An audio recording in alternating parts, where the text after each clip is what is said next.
Hello friends, very good morning. ఇవాళ editorial start చేసే ముందు మనం రీసెంట్గా లాంచ్ చేసిన క్యాట్ ఇన్ఫినిటీ కోర్స్ గురించి ఒక చిన్న introduction. So CAT infinity, CAT అనేది మీకు తెలిసిందే, ఇండియాలో ప్రీమియర్ బీ స్కూల్స్ అయిన ఇండియన్ ఇన్స్టిట్యూట్స్ ఆఫ్ మేనేజ్మెంట్ ఐఐఎమ్స్లో అడ్మిషన్ కోసం కండక్ట్ చేయబడే test, common admission test, MBA entrance test కింద మీరు తీసుకోవచ్చు ప్రీమియం బీ స్కూల్స్లో ఎంబీఏ చేయడం కోసం. సో దీనికి ఫ్యాకల్టీ ఎవరంటే నేను and Krishna sir. And I got 99 percentile in CAT and Krishna sir got 99.5 percentile in CAT. నేను ఇంగ్లీష్ టీచ్ చేస్తాను వర్బల్, సార్ టీచర్స్ ఎల్ఆర్డిఐ, సార్ వచ్చేసి మీకు LR as well as DI, logical reasoning, data interpretation, దాంతోపాటు quant కూడా sir teach చేస్తారు. So arithmetic portion అంతా కూడా సారే టీచ్ చేస్తారు. అండ్ అలాంగ్ విత్ దిస్, అంటే మేము క్యాట్లో పర్సంటైల్ సాధించామన్నది ఒకటే పాయింట్ కాదు. మేము క్యాట్ రాసినది 2007-8 ప్రాంతంలో. తర్వాత విడిడ్ ఎంబీఎస్ కూడా మేము top colleges, MDI management development institute, ఇండియాలో ఇది 7th బెస్ట్ బీ స్కూల్. ఈ బీ స్కూల్లో ఇద్దరం కూడా ఎంబీఏ కలిసి కంప్లీట్ చేసాం. తర్వాత సార్ కృష్ణ సార్ ఐసిఐసిఐ బ్యాంక్లో పనిచేస్తున్నారు అండ్ నేను I worked in the corporate for another close to 10 years and quit and started ఎల్టెక్స్ classes. So there is a rich experience. Subject మ్యాటర్తో పాటు బీ స్కూల్ లైఫ్ గురించి మాకు అవగాహన ఉండింది. తర్వాత వచ్చే కార్పొరేట్ లైఫ్లో కూడా సార్ ఇంకా పనిచేస్తున్నారు, నేను 10 years పనిచేశాను. All this will come together and help you in your CAT preparation. And CAT ప్రిపరేషన్లో చాలామంది స్ట్రగుల్ అయ్యేది జీడిపిఐ దగ్గర కూడా. అంటే అలాంగ్ విత్ రిటర్న్ టెస్ట్ అనేది ప్రిపరేషన్ అనేది మనం కామన్గా చేసుకుంటాం. జీడిపిఐకి వెళ్ళేసరికి చాలామంది ఏం మాట్లాడాలో తెలియదు, ఎలా మాట్లాడాలో తెలియదు, చాలా స్ట్రగుల్ అవుతూ ఉంటారు. కారణం ఏంటంటే జనరల్ నాలెడ్జ్, ఎస్పెషల్లీ ఎకానమీకి సంబంధించిన పోర్షన్ పైన సరైన అవగాహన లేకపోవడం వల్ల. ఇన్ఫ్యాక్ట్ మేము ప్రిపేర్ అయ్యేటప్పుడు కూడా వీ ఫేస్డ్ సిమిలర్ ఇష్యూస్. అందుకనే when we decided to launch this, we have decided to have exclusive focus for GDPI right from the beginning. అంటే స్టార్టింగ్ నుంచే మీకు బర్నింగ్ ఇష్యూస్ పైన అవగాహన కల్పించడం, హిందూ ఎడిటోరియల్స్ ద్వారా వాటి మీద సబ్జెక్ట్ నాలెడ్జ్ బిల్డ్ చేయడం. ప్లస్ నేను యూపీఎస్సీ ఎకానమీ టీచ్ చేస్తాను యూపీఎస్సీ వాళ్ళకి. సో దాంట్లో కొన్ని ఇంపార్టెంట్ పోర్షన్స్ అనేవి క్యాట్ ఆస్పిరెంట్స్కి కూడా నేను అవైలబుల్గా పెడతాను. You can access that content along with your regular written test preparation. ఇలా వెళ్ళడం వల్ల ఇంటిగ్రేటెడ్ ప్రిపరేషన్ ఉంటుంది. And all this at just 15,000 rupees. ఇది కూడా మీరు 3 ఇన్స్టాల్మెంట్స్లో పే చేయొచ్చు. సో మంత్కి 5,000 చొప్పున మీరు పే చేయొచ్చు. And life time validity. So చాలామంది జాబ్ చేస్తూ క్యాట్ రాస్తూ ఉంటారు. సో ఒకసారి 2 సార్లు అని కాదు, మీరు ఎన్నిసార్లు అన్నా రాయండి. ఎయిమ్ ఫర్ ఐఎమ్స్లో సాధించడానికి ప్రయత్నం చేయండి. Even if it takes 3 attempts, we will stay with you. 2 attempts, we will stay with you. ఒక్క ఫీజుతోనే మీరు ఎన్నాళ్ళైనా ప్రిపేర్ కావచ్చు. అలాగే స్టూడెంట్స్ డిగ్రీ చదువుతున్నప్పుడు మీరు జాయిన్ అయిపోయినా సరే, throughout your graduation you can continue to prepare with us. అందుకే timings కూడా ఎలా సెట్ చేసామో చూస్తే మీరు టైమింగ్స్ అనేవి 7 to 9 PM వీక్ డేస్లో, వీకెండ్స్ ఏమో ఇలాగా. సో ఇలా పెట్టడం వల్ల ఏమవుతుందంటే జాబ్ చేసే వాళ్ళు అటెండ్ కావచ్చు. 7 to 9 PM అంటే కొన్నిసార్లు మార్నింగ్ ఉంటుంది, మార్నింగ్ 6 to 7. సో ఈ టైమింగ్స్ ఎలా అంటే ఆఫీస్కి వెళ్ళే వాళ్ళకి బాగుంటుంది, కాలేజ్ స్టూడెంట్స్ కూడా అటెండ్ అవ్వచ్చు అండ్ కంప్లీట్ చేసిన వాళ్ళు ఎప్పుడైనా అటెండ్ కావచ్చు. సో వీకెండ్స్, వీక్ డేస్లో ఈవినింగ్ క్లాసెస్ ఇలా పెడుతూ మనం వెళ్తాం. అండ్ మాక్ టెస్ట్ జరుగుతాయి, ఎక్స్ప్లెనేషన్ జరుగుతాయి, కంప్లీట్ అన్నీ కూడా మేము కవర్ చేయడం జరుగుతుంది. ఇంట్రెస్ట్ ఉన్న వాళ్ళు కాల్ దిస్ నెంబర్. సో ఈ నెంబర్కి కాల్ చేయండి. సో ఇక్కడ నెంబర్ రాస్తున్నాను, 7893899553. ఈ నెంబర్కి కాల్ చేసి మీరు జాయిన్ అవ్వచ్చు. క్లాసెస్ స్టార్ట్ అయ్యాయి, you can join any time. Take care, by by.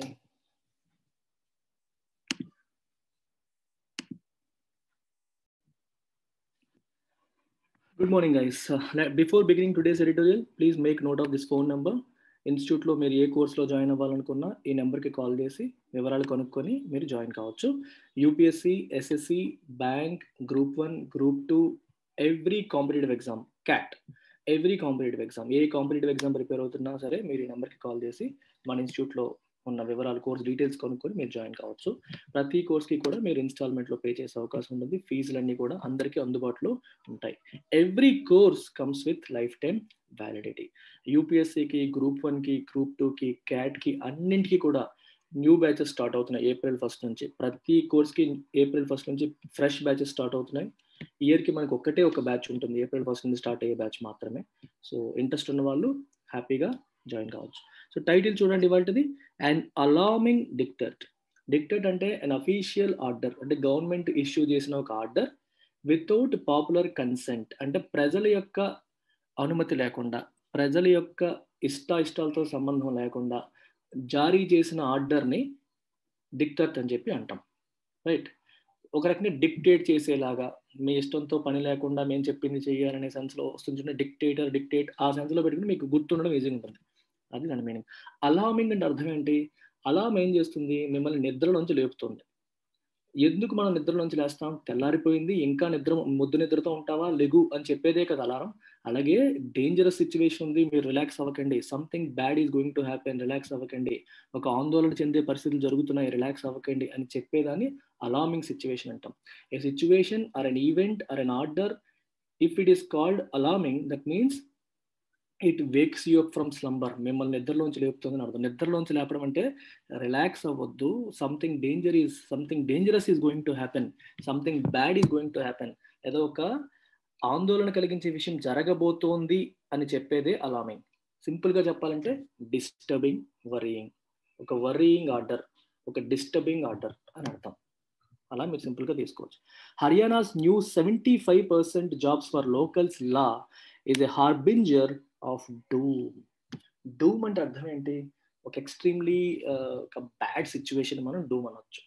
మీకు సింపుల్ వర్డ్స్లో చెప్పాలంటే చాలా అంటే నిరాశ నిస్పృహలతో కూడిన సిచ్యువేషన్, టెరిబుల్ సిచ్యువేషన్ మనం డూమ్స్ డే అంటారు. ఇంకా ఆ రోజుతో ఎండ్ అయిపోతుంది, మొత్తం అంత ప్రపంచం ఎండ్ అయిపోతుంది, డూమ్స్ డే ఫిలాసఫీ అని చెప్పి ఉంటాం కదా.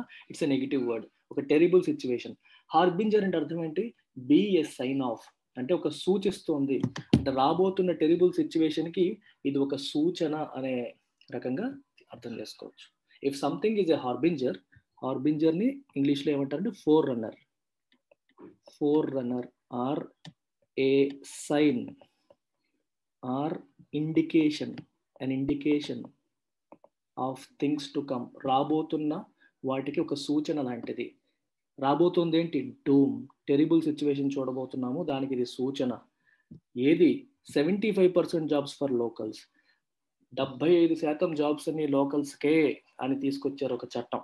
ఈ చట్టం అనేది రాబోతున్న బ్యాడ్ సిచ్యువేషన్కి ఒక సూచి లాంటిది అని చెప్పి అంటున్నారు. రాష్ట్రాలన్నీ కూడా పోటీ పడి ఎలక్షన్స్ కోసం, లోకల్గా ఉన్న ప్రజల ఓట్ల కోసం 75% జాబులన్నీ లోకల్స్కి ఇవ్వాలని ప్రైవేట్ సెక్టర్ పైన ఒత్తిడి తీసుకొస్తున్నాయి. గవర్నమెంట్ సెక్టర్ కాదు, ప్రైవేట్ సెక్టర్ పైన కూడా ఒత్తిడి తీసుకొస్తున్నాయి. ఈ ఒత్తిడి తీసుకురావడం వల్ల చాలా చాలా సమస్యలు వస్తాయి. ఆ సమస్యలు అనేది ఎడిటోరియల్ డిస్కస్ చేస్తుంది. Let us see. Haryana governor Satyadev Narayan Arya's assent to a law regulating private sector hiring portends a potentially perilous slide in India's investment climate and its socio-economic framework. Very interesting sentence. Haryana governor Satyadev Narayan Arya, ఆయన యొక్క Accent అంటే అనుమతి, stamp కొట్టేసి సంతకం పెట్టేశారు. దేనికి? To A law regulating private sector hiring. Private sector చేసే hiring, రిక్రూట్మెంట్ని regulate చేస్తూ తీసుకొచ్చిన ఈ చట్టాన్ని ఆయన అనుమతించారు, అంటే సంతకం పెట్టేశారు. Now it has become an act. ఇది ఏం చేస్తుంది? పోర్టెంట్స్ అంటే మళ్ళీ సేమ్ బిఎస్ సైన్ ఆఫ్, ఒక సిగ్నల్ చేస్తుంది. దేని సిగ్నల్ చేస్తుంది? ఏ పొటెన్షియల్లీ పెరిలస్ స్లైడ్. పెరిలస్ అంటే డేంజరస్, పొటెన్షియల్ అంటే పాసిబిలీ, అంటే దేంట్లో?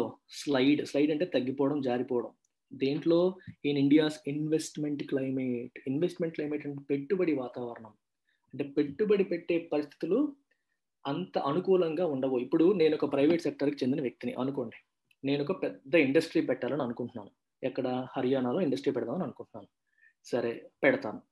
నా ఇండస్ట్రీలో పనిచేయడానికి అవసరమైన స్కిల్ హర్యానా లోకల్ పీపుల్లో లేదనుకోండి, నేనేమనుకుంటాను? నేను రిక్రూట్ చేస్తాను, హైరింగ్ ప్రోగ్రామ్ ఇనిషియేట్ చేస్తాను. నాకు ఆంధ్రా నుంచి ఒక మంచి స్కిల్డ్ వర్కర్ దొరికాడు, he's ready to move to Haryana. నేనేం చేస్తాను? తీసుకుంటాను. ఇప్పుడు హర్యానా ప్రభుత్వం ఏముంటుంది? అదంతా సంబంధం లేదు. 75% మీరు ఇక్కడే 100 మందిని మీరు ఎంప్లాయీస్ని రిక్రూట్ చేస్తే అందులో 75 మంది లోకల్ వాళ్ళనే రిక్రూట్ చేయాలి అని చెప్పి హర్యానా ప్రభుత్వం ఈ డిక్టర్ జారీ చేస్తుంది. అప్పుడు ఆ ప్రైవేట్ కంపెనీ ఓనర్ ఏమనుకుంటాడు? అంటే అంత స్కిల్ లేకపోయినా వాళ్ళతోనే నేను పని చేయించుకోవాలనుకుంటే నా ఎఫిషియన్సీ దెబ్బతింటుంది, ఈ పోటీ ప్రపంచంలో మిగిలిన వాళ్ళతో నేను పోటీ పడలేను అని చెప్పి he might not be interested in establishing the industry there. A private sector వ్యక్తి అయినా సరే ప్రభుత్వం నుంచి అనుకూలమైన వాతావరణాన్ని కోరుకుంటారు. అంటే సపోర్టివ్ ఎన్వైరన్మెంట్ని కోరుకుంటారు, కండ్యూసివ్ ఎన్వైరన్మెంట్ని కోరుకుంటారు, ఫేవరబుల్ ఎన్వైరన్మెంట్ని కోరుకుంటారు. గవర్నమెంట్ ఎప్పుడైతే రెస్ట్రిక్షన్స్ పెడుతుందో, రెగ్యులేషన్ పెడుతుందో, గవర్నమెంట్ అఫీషియల్ వచ్చి చెక్ చేయడం, మీ రికార్డ్స్ చూడడం, ఎంతమంది ప్రైవేటు, ఎంతమంది లోకల్, ఎంతమంది నాన్ లోకల్, ఇలాంటివి ఎప్పుడైతే వస్తాయో ఆ ప్రైవేట్ ఇండస్ట్రీ వాళ్ళు ఇంట్రెస్ట్ చూపరు. ఇంట్రెస్ట్ చూపకపోతే ఏమవుతుంది, they will not even establish the industry there. Industry establish చేయకపోవడం వల్ల అసలు రావాల్సిన జాబ్లు కూడా రావడం పోతాయి. ఎలాంటి పరిస్థితులకు దారితీసే అవకాశం ఉంది. అందుకే చెప్పారు perilous slide, dangerous slide, investment climate దెబ్బతినే అవకాశం ఉంది. పొటెన్షియల్ అంటే పాసిబుల్, ఇది జరిగే అవకాశం ఉంది. ఈ అవకాశాన్ని ఇది పోర్ట్రేట్ చేస్తుంది, అంటే సిగ్నల్ చేస్తుంది, రాబోతున్న దానికి ఇది ఒక సూచీలాగా అనిపిస్తుంది అని చెప్పి అర్థం. అలాగే సోషియో ఎకనామిక్ ఫ్రేమ్వర్క్. ఈరోజు ఇండియా యొక్క గొప్పతనం ఏంటి, భిన్నత్వంలో ఏకత్వం. ప్రతి రాష్ట్రంలో అన్ని రాష్ట్రాలకు చెందిన వాళ్ళు ఉంటారు, ప్రతి ప్రాంతంలో అన్ని ప్రాంతాలకు చెందిన వాళ్ళు ఉంటారు, అన్ని భాషలకు చెందిన వాళ్ళు ఉంటారు, అందరూ కో ఎగ్జిస్ట్ అవుతారు. ఈ సిచ్యువేషన్ వచ్చాక ఏ రాష్ట్రంలో బయట రాష్ట్రాల వాళ్ళు తగ్గిపోతూ ఉంటారు. అంటే ఇండియా అంతా ఒకటే, ఎవరు ఎక్కడికైనా వెళ్ళొచ్చు, ఎవరు ఎక్కడి నుంచి అయినా పని చేసుకోవచ్చు. మనకి ఆర్టికల్ 16(2) అలాగే 19(1)G ఫండమెంటల్ రైట్స్లో ఆర్టికల్ 19(1)G అని చెప్తుంది మనకి, ఎక్కడైనా freedom to practice, freedom to మనం ఎక్కడ ఏ ప్రొఫెషన్ అయినా సరే, ఏ ట్రేడ్ అయినా సరే, ఏ బిజినెస్ అయినా సరే ఇండియాలో ఎక్కడైనా ఎవరైనా చేసుకోవచ్చు, ఉద్యోగం చేసుకోవచ్చు, వ్యాపారం చేసుకోవచ్చు. అంటే ఇల్లీగల్ వ్యాపారం అయి ఉండకూడదు, కానీ నార్మల్ వ్యాపారాలు, ఉద్యోగాలు ఎవరు ఎక్కడైనా చేసుకోవచ్చు అని ఆర్టికల్ 19(1)G ఫండమెంటల్ రైట్స్లో, ఫ్రీడమ్ రైట్స్లో చెప్తుంది. అలాగే ఆర్టికల్ 16(2) ఇదేం చెప్తుందంటే discrimination based on place of residence చేయకూడదు.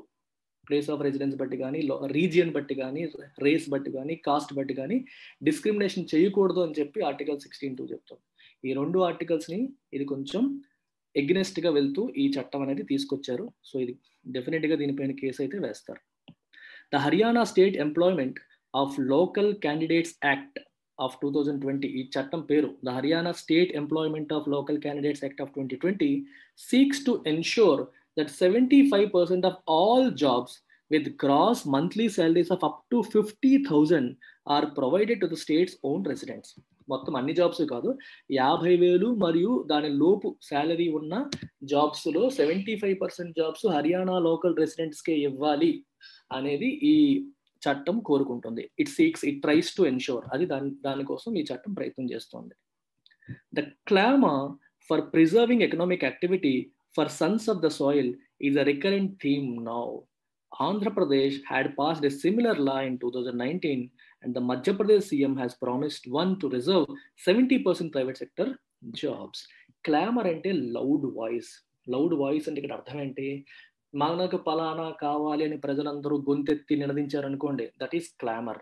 For example, if you are asking for reservation, కాపులకి 10% రిజర్వేషన్ కావాలని కాపులందరూ గొంతెత్తి నినదిస్తే you will say the clamour for Kapu reservation has gone up అంటారు.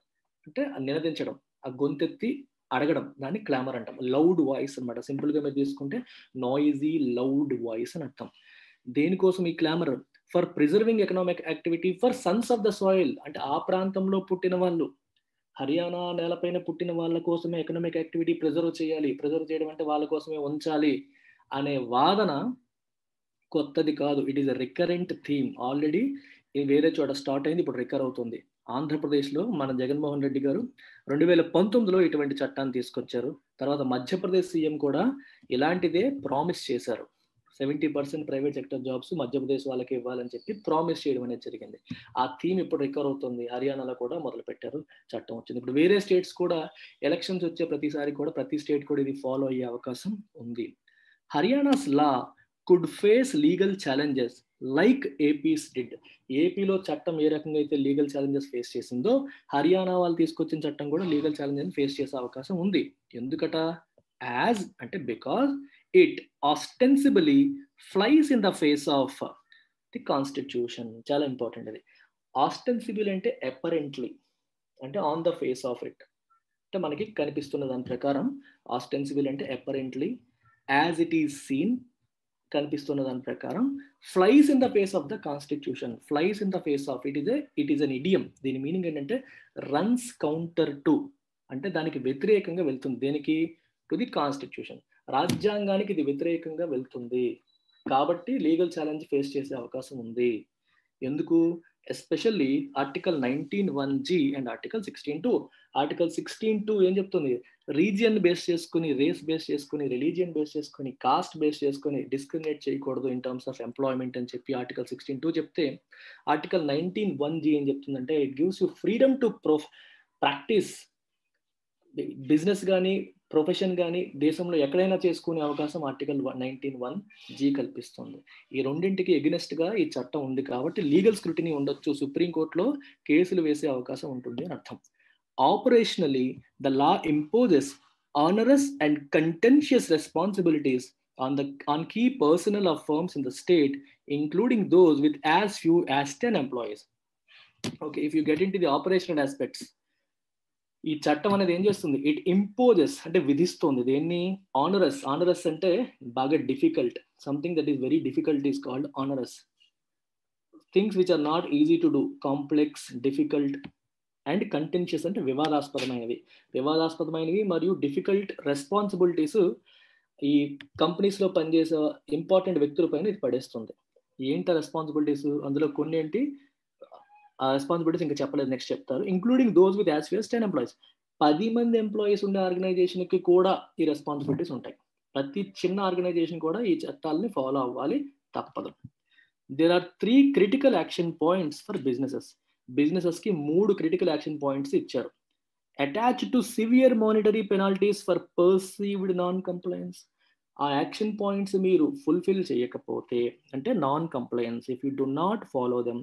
పర్సీవ్డ్ నాన్ కంప్లయన్స్ అంటే ప్రభుత్వం దృష్టిలో, ప్రభుత్వం మీరు అది ఫాలో అవ్వట్లేదని భావిస్తే, పర్సీవ్ అంటే భావించు, పర్సీవ్డ్ నాన్ కంప్లయన్స్ అంటే వాళ్ళు ఫాలో అవ్వట్లేదని ప్రభుత్వం భావించిన పక్షంలో they will attract severe monetary penalties. Monetary అంటే మనీ, పెనాల్టీ అంటే మీకు తెలుసు శిక్ష లాంటిది.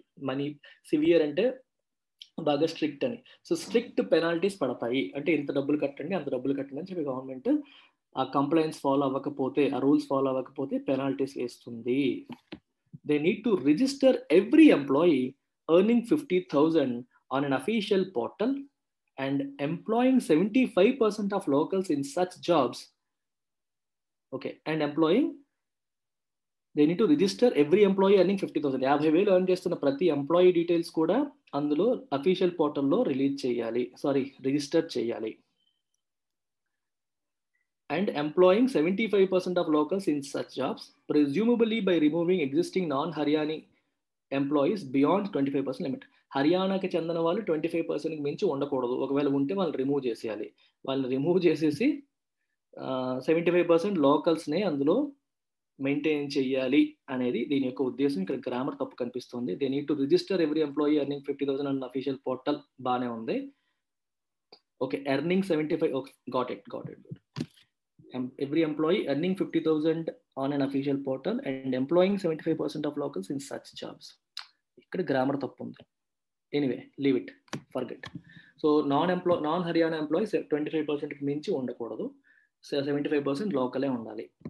మోస్ట్ ప్రిపోస్టరస్ అంటే అర్థం అబ్సర్డ్, స్టూపిడ్, లాజిక్లెస్, రీజన్లెస్ అని స్టూపిడ్ థింగ్ ఏంటంటే ఈ seeking exemptions to the law. ఈ లాకి మనం ఎగ్జంప్షన్ ఏదైనా సీక్ చేయాలనుకుంటే, ఎప్పుడైనా ప్రతి చట్టం కూడా మరీ స్ట్రిక్ట్ గా ఉంటే ఏమవుతుందంటే బిజినెస్ రన్ చేయడం కష్టం అవుతుంది. So there are times where you may need to seek exemption. ఆ ఎగ్జంప్షన్ కి సంబంధించిన విషయాలు ఏం రాశారు చూడండి. Firms can hire outsiders by proving that local candidates for a desired skill are not available.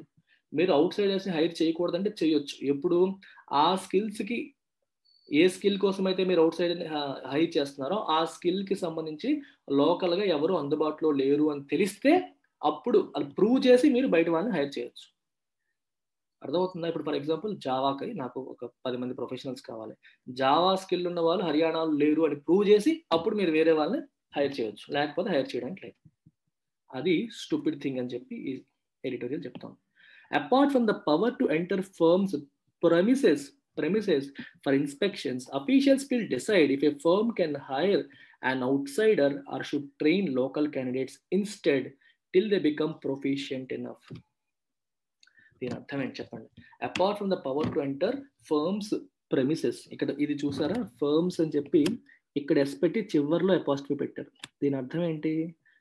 కంపెనీల యొక్క ప్రెమిసెస్ అంటే వాళ్ళ యొక్క లొకాలిటీ, వాళ్ళ యొక్క ఆఫీస్ ప్రెమిసెస్ ఎంటర్ అవ్వడానికి అవసరమైన పవర్తో పాటు ఇన్స్పెక్షన్స్ కోసం అఫీషియల్స్ దే విల్ డిసైడ్. ఏం డిసైడ్ చేస్తారు? If a firm can hire, ఆ ఫర్మ్ అంటే కంపెనీ హైర్ చేయొచ్చా లేదా అనే దాన్ని డిసైడ్ చేస్తారు. ఎవరిని హైర్ చేయడం? అండ్ అవుట్ సైడర్ని హైర్ చేయొచ్చా, లేదా లోకల్ క్యాండిడేట్స్నే ట్రైన్ చేయాలా till they become proficient enough. అర్థమవుతుందా?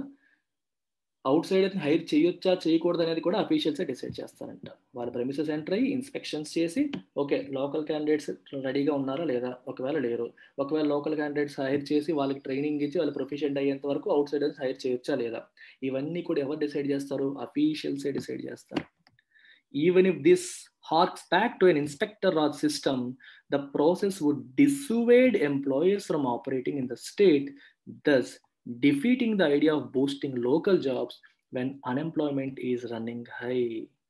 Harks back అంటే go back, అంటే go back to an earlier state. ఇంతకుముందు ఏ స్టేట్కి ఉన్నామో ఆ స్టేట్కి వెళ్ళిపోయేలాగా అనిపిస్తున్నప్పటికీ, ఏంటా స్టేట్? ఇన్స్పెక్టర్ రాజ్ సిస్టమ్ అంటే ప్రైవేట్ కంపెనీస్ పైన, ప్రైవేట్ సంస్థల పైన, బిజినెసెస్ పైన గవర్నమెంట్ అఫీషియల్స్ అతిగా పెత్తనం చెలాయించడం. ప్రతి సంస్థ పైన కూడా గవర్నమెంట్ అఫీషియల్ వచ్చి ఇన్స్పెక్షన్ అని అదని ఇదని చేసి ఎక్కువగా అధికారాలు ఇవ్వడం వల్ల ఏమైందంటే లంచాలు బాగా పెరిగిపోయాయి. ఎవరన్నా వచ్చారంటే వాళ్ళకి లంచాలు చదివించుకోవడం, అవి చేయడం వచ్చేది. పెత్తనం అనేది గవర్నమెంట్ అఫీషియల్స్ ఎక్కువగా చేసే రోజులు 1970s 80s ఇందిరాగాంధీ ప్రభుత్వంలో ఎక్కువగా వచ్చింది. అది ఆ టైంని మనం ఇన్స్పెక్టర్ రాజ్ అని చెప్పి అంటాం మొదలుపెట్టాడు. 1990s తర్వాత ఎల్పిజి రిఫార్మ్స్ వచ్చాక మెల్లమెల్లగా ప్రైవేట్ వాళ్ళకి కొంచెం ఫ్రీడమ్ ఇవ్వడం మొదలుపెట్టారు. ఇప్పుడు ఇలా మళ్ళీ ప్రైవేట్ కంపెనీస్లోకి గవర్నమెంట్ అఫీషియల్స్ ఎంటర్ అయ్యి, మీరు 75% లోకల్ ఇస్తున్నారా లేదా, ఎవరిని ట్రైన్ చేస్తున్నారు, ఎలా హైర్ చేస్తున్నారు, ఎందుకు హైర్ చేస్తున్నారు అని ఎలా వచ్చి ఇన్స్పెక్షన్స్ చేయడం మొదలు పెడితే it will again go back to inspector Raj.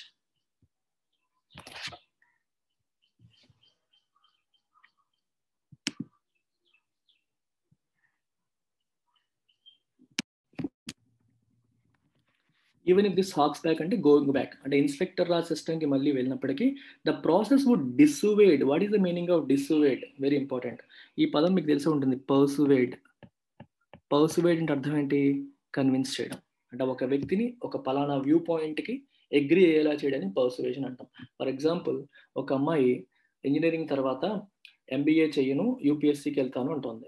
వాళ్ళ ఫాదర్ ఏమో తను ఎంబీఏ చేయాలని కోరుకుంటున్నారు అనుకోండి. అప్పుడు తను ఒక ఎంబీఏ చేసి మంచి కెరియర్లో ఉన్న ఒక వ్యక్తిని చూపించి తన గురించి మాట్లాడి, ఇలా చూడమ్మా ఎంబీఏ చేస్తే ఎంతవరకు వెళ్ళవచ్చు అని చెప్పారు అనుకోండి. What is trying to do? Is trying to persuade her, is trying to convince her. అంటే ఒక పర్టికులర్ యాక్షన్ తీసుకునేలాగా మనం ఒకరిని కన్విన్స్ చేసే ప్రయత్నం చేస్తే దాన్ని పర్సువేజన్ అంటాం. డిస్సువేజన్ అనేది ఆపోజిట్. ఒక పర్టికులర్ యాక్షన్ తీసుకోకుండా వాళ్ళని కన్విన్స్ చేస్తే దట్ ఈస్ డిస్సువేజన్. తీసుకునేలా చేస్తే పర్సువేజన్, తీసుకోకుండా చేస్తే డిస్సువేజన్. ఇక్కడ ఏమంటున్నారు? ఇప్పుడు ఈ ఇన్స్పెక్టర్ రాజ్ సిస్టమ్ తీసుకొస్తే దట్ ప్రాసెస్ వుడ్ డిస్సువేడ్ అంటే ఒక యాక్షన్ తీసుకోకుండా వాళ్ళని ఆపుతుంది. ఎటువంటి action? From operating in the state. ఆ స్టేట్లో వచ్చి బిజినెస్ పెట్టి ఆపరేట్ చేయాలనే ఆలోచన లేకుండా ప్రైవేట్ సెక్టర్ వాళ్ళని అది డిస్సువేడ్ చేస్తుంది, ఒక రకంగా డిస్కరేజ్ చేస్తుంది అని అర్థం. ఆ రకంగా thus defeating the idea of boosting local jobs ని బూస్ట్ చేయాలనేది కదా గవర్నమెంట్ ఉద్దేశం. ఆ ఐడియాయే డిఫీట్ అయిపోయే అవకాశం ఉంది.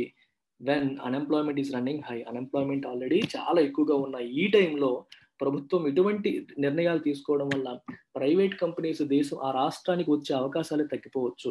వాళ్ళు ఇష్టపడకపోవచ్చు. అలా ఇష్టపడకపోతే ఇన్వెస్ట్మెంట్ క్లైమేట్ దెబ్బతినేసి ఇష్టపడకపోతే ఇంకెక్కడ వస్తాయి లోకల్స్కి జాబ్స్ ఏ రకంగా వస్తాయి? రావు. మీరు బలవంతంగా వాళ్ళపైన రుద్దితే ఇంకా ఉన్నవి కూడా పోతాయి, రావు అనేది ఉద్దేశం.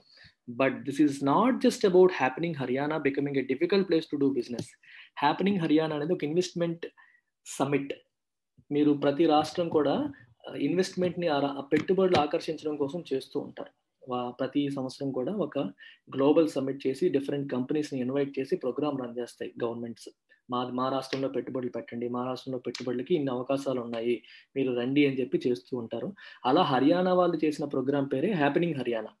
సో ఈ హ్యాపెనింగ్ హర్యానా అందుకనే వాటిని కొటేషన్స్లో పెట్టారు. సో ఇప్పుడు హ్యాపెనింగ్ హర్యానా ఒక difficult place to do a business అయిపోవచ్చు. అయితే అదొక్కటే కాదు, ఇంకా చాలా ఉన్నాయి. This is not just about that. ఇంకా చాలా ఉన్నాయి. ఏంటున్నాయి? A single disruption in the Gurgaon back office operations of a global firm or the supplies of auto components on account of the new law would be damaging to India's already fragile reputation as a stable, trustworthy investment destination with a talented workforce. ఇప్పుడు Haryana government తీసుకొచ్చిన ఈ rule వల్ల Gurgaon back office operations దెబ్బతినే అవకాశాలు ఉంటాయి. అంటే పెద్ద పెద్ద కంపెనీస్కి గుర్గాంలో ఆఫీసెస్ ఉన్నాయి. ఇప్పుడు అక్కడ ఆఫీస్లో పనిచేసే వాళ్ళు 75% లోకల్స్ ఉండాలి అంటే ఇప్పుడు లోకల్స్ కాకుండా ఉన్న వాళ్ళందరినీ ఏం చేయాలి? రిమూవ్ చేయాలి కదా. వాళ్ళని తీసేసి మళ్ళీ లోకల్స్ని హైర్ చేసి ఈ లోపే ఉంది డిస్రప్షన్ వస్తుంది. అంటే సర్వీసెస్లో అంతరాయం వస్తుంది. రెండోది ఏంటి? ఇంకా supplies of auto component suppliers చాలా వరకు గుర్గాంలో లొకేట్ అయి ఉంటారు. ఇప్పుడు దాంట్లో కూడా ఈ కొత్త రూల్ తీసుకురావడం వల్ల ఉన్న వాళ్ళని రిమూవ్ చేసి కొత్త వాళ్ళని హైర్ చేసి ఈ ప్రాసెస్లో డిస్ట్రప్షన్ వస్తుంది. దీనివల్ల ఏమవుతుందంటే ఈ కొత్త చట్టం వల్ల on account of that new law దాని వలన వచ్చే డిస్ట్రప్షన్ ఏం చేస్తుంది? It would be damaging to India's already fragile reputation. Fragile అంటే ఈజీలీ బ్రోకెన్, స్ట్రాంగ్గా లేదు రెప్యుటేషన్ ఇండియాది. ఏ రకంగా? As a stable trustworthy investment destination. ఇండియాలో బిజినెస్ పెట్టుకోవచ్చు, స్టేబుల్గా ఎన్వైరన్మెంట్ ఉంటుంది, గవర్నమెంట్ పిచ్చి చట్టాలు తీసుకురాదు, ట్రస్ట్ వర్ది, మనం అక్కడ ప్రభుత్వాలను నమ్మవచ్చు అనే రెప్యుటేషన్ అనేది ఆల్రెడీ కొంచెం దెబ్బతిని ఉంది. అందుకే ఫ్రెజైల్ అన్నారు. ఫ్రెజైల్ అంటే ఈజీలీ బ్రోకెన్, ఈజీలీ డ్యామేజ్డ్. మీరు గ్లాస్ ఐటమ్స్ మీద రాస్తారు fragile item handle with care అని రాస్తారు. ఆ రెప్యుటేషన్ ఆల్రెడీ వీక్గా ఉంది, అది ఇంకొంచెం దెబ్బతీసే అవకాశం ఉంటుంది ఇలాంటి డిస్రప్షన్ రావడం వల్ల. A possible investor exodus aside, this runs counter to the Prime Minister's Ek Bharat Shresth Bharat and One Nation One Market slogan. ఒకటి ఇన్వెస్టర్ ఎక్సోడస్ అంటే a large scale going out. ఎక్కువ మంది ప్రజలు ఒక ప్లేస్ని విడిచిపెట్టి వెళ్ళిపోతే దాన్ని ఎక్సోడస్ అంటారు. మాస్ ఎక్సోడస్ ఆఫ్ క్యాపిటల్ అన్నారనుకోండి, పెట్టుబడుల ఉపసంహరణ. ఎక్సోడస్ ఆఫ్ పీపుల్ అన్నారనుకోండి, ప్రజలు ఆ ప్రాంతం నుంచి విడిచిపెట్టి వెళ్ళిపోయారు. ఎక్సోడస్ అంటే లార్జ్ స్కేల్లో లీవింగ్ ఏ పర్టికులర్ ప్లేస్. ఇప్పుడు ఇన్వెస్టర్స్ అందరూ కూడా ఆ హర్యానా నుంచి వెళ్ళిపోయే అవకాశం ఒకటి ఉంది, పాసిబుల్. అది కాకుండా ఎసైడ్ ఈ చట్టం ఏదైతే ఉందో it runs counter to the prime minister's Ek Bharat Shreshtha Bharat and one nation one market slogans. Prime minister గారు one nation one market, India అంతా ఒకటే దేశం, ఒకటే మార్కెట్, అందుకే జిఎస్టీని తీసుకురావడం జరిగింది. దేశం అంతా ఒకటే ట్యాక్స్ లా ఉండాలని చెప్పి తీసుకొచ్చారు. అలాగే ఏక్ భారత్ శ్రేష్ఠ అంటే యూనిటీని సింబలైజ్ చేసే ఇటువంటి స్లోగన్స్ నరేంద్ర మోదీ గారు మాట్లాడతారు. ఇప్పుడు ఏ రాష్ట్రానికి ఆ రాష్ట్రం, మా రాష్ట్రం, మా లోకల్స్, మా వాళ్ళకి ఉండాలంటే మనకి with in the country divisions వచ్చే అవకాశం ఉంటుంది. గవర్నమెంట్ స్లోగన్స్కి అది వ్యతిరేకంగా ఉండే అవకాశం ఉంది. ఇట్ రన్స్ కౌంటర్ అంటే ఆపోజిట్ గా వెళ్తుంది. Rising unemployment could spur more states to follow suit. Unemployment బాగా పెరిగిపోవడం వల్ల ఏ రాష్ట్రానికి ఆ రాష్ట్రం, మా రాష్ట్ర ప్రజలకి ఎంప్లాయ్మెంట్ ఆపర్చునిటీస్ కలగాలి, బయట రాష్ట్రాల వాళ్ళు మన రాష్ట్రంలో ఉన్న ఇండస్ట్రీస్లో ఎంప్లాయ్మెంట్ పొందేస్తున్నారనే ఫీలింగ్తో ప్రతి రాష్ట్రం కూడా ఇదే పని చేసే అవకాశం ఉంటుంది. ఇలా చేస్తే టు ఫాలో సూట్ అంటే వాళ్ళని ఫాలో అయిపోవడం, అంటే ఇంకొకరిని మళ్ళీ ఫాలో అయిపోవడం ఇలా అంటారు అనమాట. స్పర్ అంటే ఎంకరేజ్, ప్రొవోక్, మిగిలిన వాళ్ళకు కూడా అది చేసేలాగా చేసే అవకాశం ఉంది. అన్ఎంప్లాయ్మెంట్ పెరిగిపోతుంది కాబట్టి. And the logic could be extended to internal capital flows next. ఈ లాజిక్ అనేది క్యాపిటల్ ఫ్లోస్కి కూడా ఎక్స్టెండ్ అయ్యే అవకాశం ఉంది. క్యాపిటల్ అంటే అర్థం ఏంటి? మూలధనం అంటే బ్యాంకులు కూడా లోకల్ ఇండస్ట్రీస్కే ఎక్కువ ఇవ్వాలి, బయట ఇండస్ట్రీస్కి ఇవ్వకూడదు. అంటే ఈ రాష్ట్రం వాళ్ళు పెట్టిన ఇండస్ట్రీస్కే మీరు అప్పులు ఇవ్వాలి, బయట రాష్ట్రం వాళ్ళు పెట్టిన ఇండస్ట్రీస్ అప్పులు ఇవ్వకూడదు, లోకల్ బ్యాంకు లోకల్ ఇండస్ట్రీకి ఇవ్వాలి. ఇలాంటి రూల్స్ కూడా నెక్స్ట్ రావచ్చు. ఇది ఇక్కడతో ఆగదు, ఎంప్లాయీస్ అనే కాదు, క్రెడిట్ విషయంలో కూడా ఇది వచ్చే అవకాశం ఉంది. Bihar CM Nitish Kumar has already pointed out that Bihar's deposits into the banking system are not matched by credit disbursements into the state. Bihar వాళ్ళ బ్యాంకింగ్ సిస్టంలో ఎంత డబ్బులు పెడుతున్నారో కానీ బీహార్ స్టేట్కి బ్యాంకులు ఇచ్చే అప్పుకి దానికి సింక్ ఉండట్లేదు. బీహార్ బ్యాంకుల్లో బీహార్ వాళ్ళు చాలా ఎక్కువ మనీ డిపాజిట్ చేస్తున్నారు, కానీ బీహార్ స్టేట్కి బ్యాంకులు ఎక్కువ అప్పు ఇవ్వట్లేదు. They are not match. Credit అంటే అప్పు, డిస్బర్స్మెంట్ అంటే మంజూరు చేయడం. It is time the center dissuades such legislation which threatens to not only unleash a sort of work visa regime for Indians within the country, but also damage crucial workplace diversity. So దీని అర్థం ఏంటి? చాలా important sentence ఇది. ఏమంటుంది?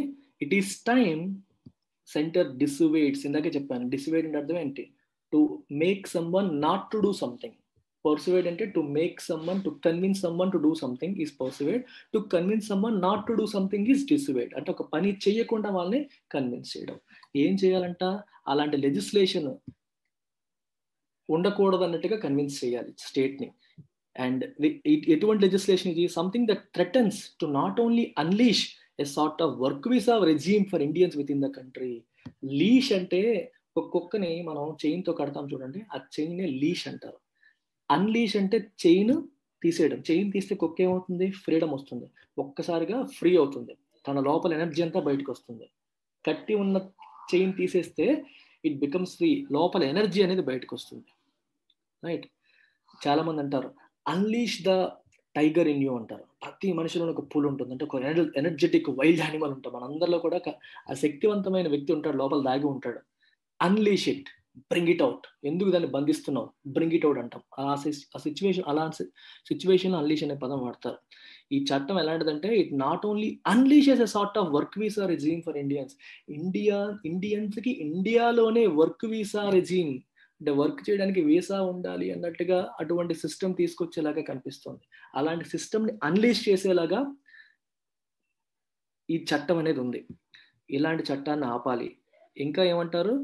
But also damage crucial work place diversity. Work ప్లేస్లో diversity లేకుండా అయిపోతుంది. ఇప్పటి వరకు వర్క్ ప్లేస్లో ఒక తెలంగాణ వాడు, ఒక ఏపీ వాడు, ఒక తమిళనాడు వాడు, ఒక కర్ణాటక వాడు అందరూ కలిసి పనిచేసుకునేవారు. ఇప్పుడు డైవర్సిటీ లేకుండా ఎక్కడ వాళ్ళు అక్కడే ఉండేలాగా అవకాశం ఉంది. ఇలాంటి దాన్ని ఆపాలి గవర్నమెంట్ అని అంటున్నారు. Immobilizing a much wanted young workforce and rupturing the social fabric with this push for insularity would be the start of an unstoppable slide. Insularity is a beautiful word. If a country is insular, if a state is insular, that means they are not interested in others. For example, Andhra Pradesh state అనేది ఇన్సులార్ అన్నారు అనుకోండి. Andhra Pradesh is not interested in learning others' cultures, not interested in interacting with others. బయట వాళ్ళతో సంబంధం లేకుండా మన పని మనం చేసుకుందాం, బయట వాళ్ళ గురించి ఆలోచించాల్సిన అవసరం లేదు అనుకునే బిహేవియర్ని ఇన్సులారిటీ అంటారు. ఇప్పుడు 75% లోకల్ అంటే బయట వాళ్ళు మన దేశానికి, మన రాష్ట్రానికి రాకూడదు, మన పని మనం చేసుకుందాం, మన లోకల్లో మనం ఉందాం. ఈ కైండ్ ఆఫ్ మెంటాలిటీని ఇన్సులారిటీ అంటారు. It could be with respect to culture, with respect to business, with respect to any kind of interaction. If a country is insular, it doesn't like to interact with other countries, doesn't like to exchange cultures, doesn't try to understand others' cultures and other things. ఈ kind of behaviour, this push for insularity, వేరే వాళ్ళు వద్దు మా వాళ్ళే ఉండాలి, ఈ kind of behaviour ఏం చేస్తుంది? సోషల్ ఫ్యాబ్రిక్ని రప్చర్ చేస్తుంది. సోషల్ ఫ్యాబ్రిక్ అంటే అర్థం ఏంటి? ఫ్యాబ్రిక్ అంటే బట్ట, రప్చర్ అంటే చెరిగిపోవడం. అంటే సోషల్ ఫ్యాబ్రిక్ అంటే అర్థం ఏంటి? సొసైటీ యూనిటీ ఇన్ డైవర్సిటీ, భిన్నత్వంలో ఏకత్వంతో కూడిన భారతదేశాన్ని మనం ఒక ఫ్యాబ్రిక్ అనుకుంటే ఆ ఫ్యాబ్రిక్ నుంచి రప్చర్ చేస్తుంది. ఇలా ఎవరికి వాళ్ళు మేం వేరు మాకు అని చెప్పి అనుకుంటే భిన్నత్వంలో ఏకత్వం అనే ఫ్యాబ్రిక్ రప్చర్ అయ్యే అవకాశం ఉంది. మరియు దేనివల్ల? ఇమ్మొబిలైజింగ్ అనేది, మొబిలైజ్ అంటే కదలిక ఉండడం, ఇమ్మొబిలైజ్ అంటే కదలకుండా ఒక చోట ఆపేయడం. To fix at one place, ఒక ప్లేస్లో కదలనివ్వకుండా ఆపేయడం. ఎవరిని? A much wanted young work force. India ఎప్పుడు కూడా గొప్ప చెప్పుకుంటుంది ఏ విషయంలో? వర్క్ ఫోర్స్ విషయంలో. ఎందుకంటే ఇండియాకి ఒక ఫేవరబుల్ డెమోగ్రాఫిక్ డివిడెండ్ ఉంది. డెమోగ్రాఫిక్ డివిడెండ్ అంటే అర్థం ఏంటి? What is the meaning of demographics? Demographics అంటే ఒక దేశంలో ఉన్న ప్రజల్లో ముసలి వాళ్ళు ఎంతమంది, యంగ్ పీపుల్ ఎంతమంది, పిల్లలు ఎంతమంది, ఉమెన్ ఎంతమంది, మెన్ ఎంతమంది, ఇలాంటి వాటిని మనం డెమోగ్రాఫిక్స్ అంటాం. అంటే ఈ distribution of population based on gender, based on age, దీన్ని డెమోగ్రాఫిక్స్ అంటాం. అందులో ఇండియాకి ఫేవరబుల్ డెమోగ్రాఫిక్ డివిడెండ్ ఉంది అంటాం. డివిడెండ్ అంటే బెనిఫిట్. ఫేవరబుల్గా ఉంది ఇండియాలో డెమోగ్రాఫిక్స్ అంటాం. అర్థం ఏంటి? ఫేవరబుల్గా ఉందంటే యూత్ పాపులేషన్ ఎక్కువగా ఉంటే ఫేవరబుల్. ఎందుకంటే యూత్ వర్క్ చేస్తారు.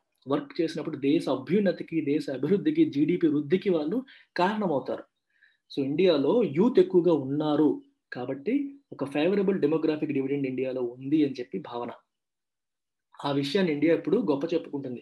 మచ్ వాంటెడ్, VAUNT, వాంట్ అంటే టు బ్రాగ్ అబౌట్, అంటే మంచిగా ఇది నా గొప్పతనం అని చెప్పుకోవడం అనమాట. మచ్ వాంటెడ్ అంటే ఎక్కువగా మనం గొప్ప చెప్పుకునేది ఏంటి? మన వర్క్ ఫోర్స్ గురించి. నా దేశ యువత వేరే దేశాలతో కంపేర్ చేస్తే, చైనాతో కంపేర్ చేస్తే, జపాన్తో కంపేర్ చేస్తే అక్కడ ఓల్డ్ పీపుల్ ఎక్కువ ఉన్నారు యువత కన్నా, ఇండియాలో యువత ఎక్కువ ఉన్నారు. సో భవిష్యత్ అంతా భారతదేశాన్ని ఇండియా ఎప్పుడు గొప్పగా చెప్పుకుంటుంది. ఆ దాన్ని మరి వాళ్ళని మొబిలైజ్ చేయడం వల్ల ఏమవుతుందంటే సోషల్ ఫ్యాబ్రిక్ అనేది రప్చర్ అయిపోతుంది. ఈ ఇన్సులారిటీ వల్ల సోషల్ ఫ్యాబ్రిక్ కూడా రప్చర్ అయిపోతుంది. ఇవన్నీ చేయడం వల్ల ఏమవుతుంది, it would be the start of an unstoppable slide. మనం ఆపలేని జారిపోవడానికి ఇదొక బిగినింగ్ కావచ్చు. దేశం అనేది వెనక్కి వెళ్ళిపోయే అవకాశం ఉంటుంది దీనివల్ల అనేది ఉద్దేశం. Immobilizing a much wanted young workforce and rupturing the social fabric with this push for insularity. Insularity తో ఈ సోషల్ ఫ్యాబ్రిక్ ని రప్చర్ చేయడం, వర్క్ ఫోర్స్ ని ఇమ్మొబిలైజ్ చేయడం. ఇమ్మొబిలైజ్ అంటే అర్థం ఏంటి? ఇప్పుడు నేను ఆంధ్ర వాడిని, నేను గుర్గావ్లో జాబ్ వచ్చింది కానీ వాళ్ళు రానివ్వట్లేదు, సో నేను ఆంధ్రాలోనే కూర్చోవాలి. నాకు ఆంధ్రాలో ఆపర్చునిటీ లేకపోయినా కూర్చోవాలి.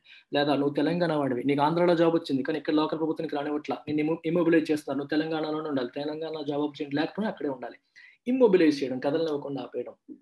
వీటి వల్ల ఏమవుతుందంటే ఒక అన్స్టాపబుల్ స్లైడ్కి అది బిగినింగ్ అయ్యే అవకాశం ఉంది అని చెప్పి అంటున్నారు.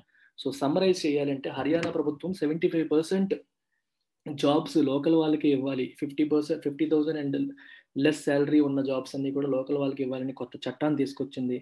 ఈ చట్టం మంచికి కాదు చెడుకు దారి తీస్తుంది అనేది అల్టిమేట్గా దీని యొక్క సారాంశం.